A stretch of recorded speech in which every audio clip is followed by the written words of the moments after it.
I'd gone to bed, David received a call from Lee's alarm company.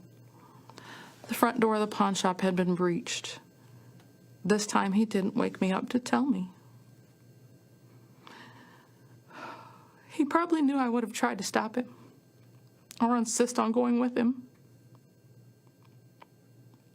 As I slept, looters were ransacking the shop. They shot and killed David in cold blood, and then live streamed his execution and his last moments on Earth. Those are moving words from our next guest. I remember covering this. I don't think there was a dry eye watching after she spoke at the RNC. Her late husband, retired St. Louis Police Captain David Dorn, you may remember, was shot and killed by looters. This was last June, amid a night of violence and unrest following the George Floyd protests. And Dorn is joining us live. And good to see you. I want to thank you sincerely for taking the time here on this Friday to talk with me. I want to ask you right now, how are you doing? How is your family doing right now? We're surviving. We really are. We're doing pretty good.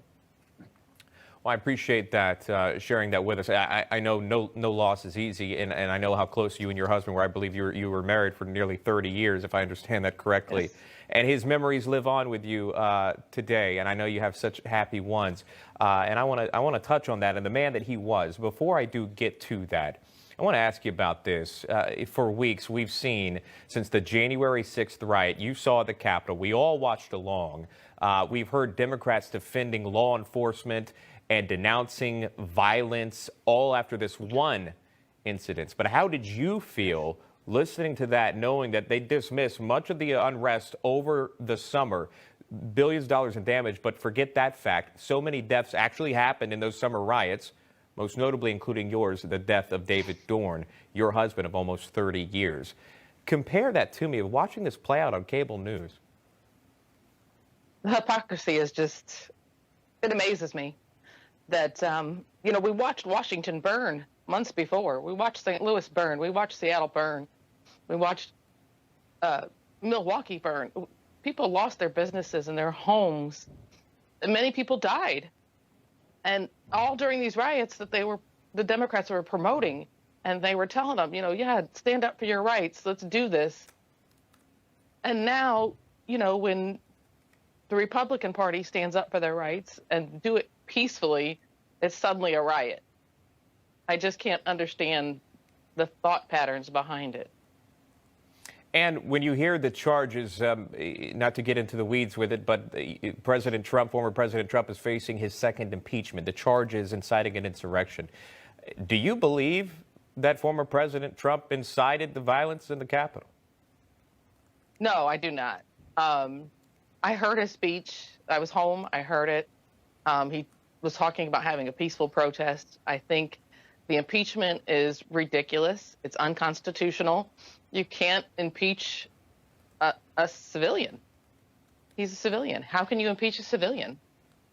And there's a lot of questions about how did we get to that point? You saw the violence. You saw a few deaths happen on January 6th. But again, what you saw in the summer, it's nothing in comparison. Do you look at other political leaders different now that you've seen how they responded to only the one incident versus the entire incidents that happened over the summer? I do. I think some of them are being influenced by peer pressure. I do believe some of them are changing it just to go with the flow of what the media rhetoric is pushing. They, instead of standing behind their president and seeing that he didn't incite violence, that he called for peace, and then they go against him. You either stand behind your president or you don't. You can't have it both ways. And I want to ask you, are you still police sergeant in the St. Louis Police Department? I am, yes. What's the climate like today there in that specific police department? Do you feel you have the backing of your political leaders? Are people still wanting to sign up to be a part of the force? Are people leaving? Explain the climate there of what you're experiencing. It's hard to recruit. It really is. We do need more police officers on the city, and that's everywhere in the country. Everyone needs more police officers. Morale is a little low, but that's been away for a while because the community, the atmosphere of the community is not in favor of the police. So, but the officers in the city of St. Louis, I have to give them credit. They come to work every single day. They do their job to the best of their abilities. They're utmost professional when they come to work. You just can't ask for more from the officers that we have. As you look at photos of your late husband, David Dorn, protecting that pawn shop on a security detail, such a sad story. And again, it being streamed. I remember covering this, and I just can't imagine what that is like for you and to continue to move on with your life. I imagine it's surreal.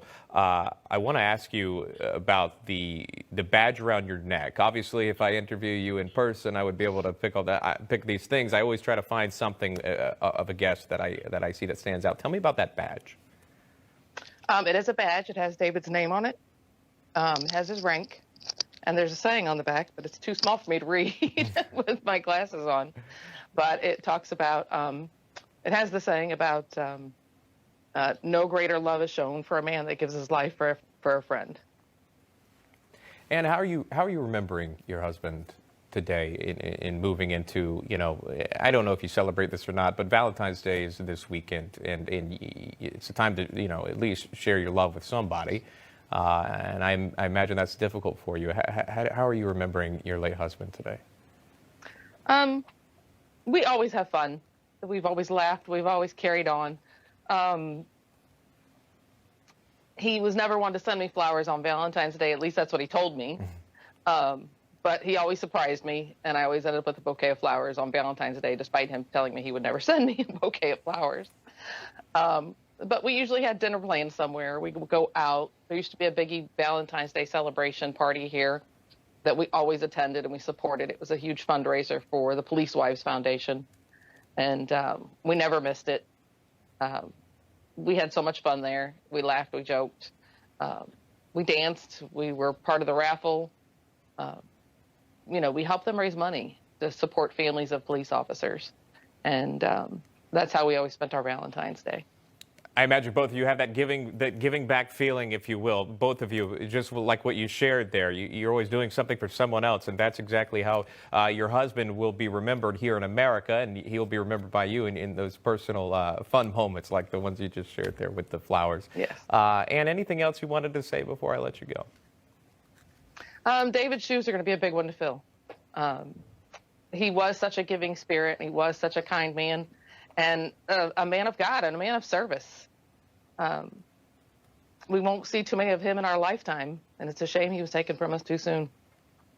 Well, his memory lives on through you, Ann, and I hope that you'll be back to chat with us. All the best to you, your family, the service you're giving there to the St. Louis Police Department. You continue your great work there. And good to see you. Thank you for your time. Have a good week.